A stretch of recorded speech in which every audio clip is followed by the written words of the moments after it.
In Bangladesh, tens of thousands of citizens, especially university students, have taken to the streets to demand a complete reform of the government job quota system. The protests, which have escalated in violence, reflect widespread dissatisfaction with Prime Minister Sheikh Hasina's administration, which has deployed police and paramilitary forces to quell the unrest.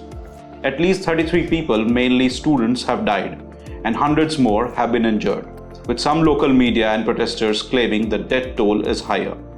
So why are students protesting?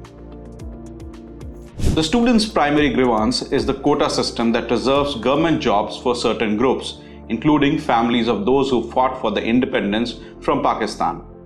They argue that this system is unfair and should be based on merit, especially in a country where job creation has soared significantly, affecting young workers the most. The students' protests began at the University of Dhaka on July 1 and quickly spread to other top universities. So what has been the government's response? The government's response has been to deploy police and paramilitary forces, including an anti-terrorism unit as well, and to lock down schools and colleges. They have also slowed internet connectivity to curb rumors and hinder the organization of protests.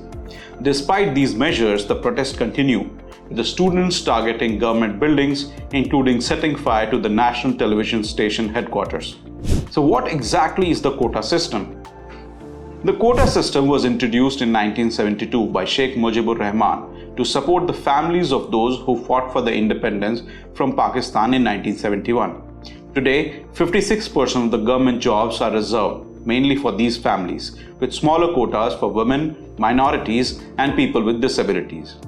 While students support the quotas for disabled people and minorities, they demand the removal of quota for women and people from certain districts.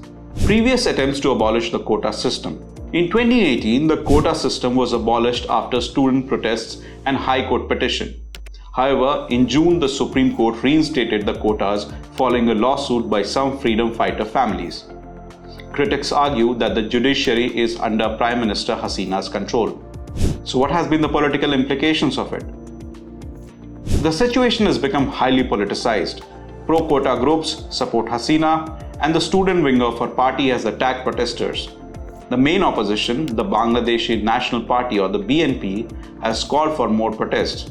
Prime Minister Hasina recently announced the formation of Judicial Committee to investigate the deaths, marking a shift from her earlier stance. Due to the ongoing protests, the Supreme Court has temporarily paused the reinstatement of quotas for 4 weeks.